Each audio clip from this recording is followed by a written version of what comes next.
Hoy quiero compartirles una experiencia increíble que viví en los canales de Xochimilco.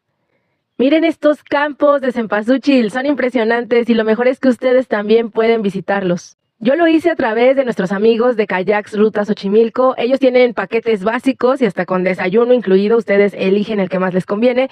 Fue una experiencia única. Aprovechen esta temporada.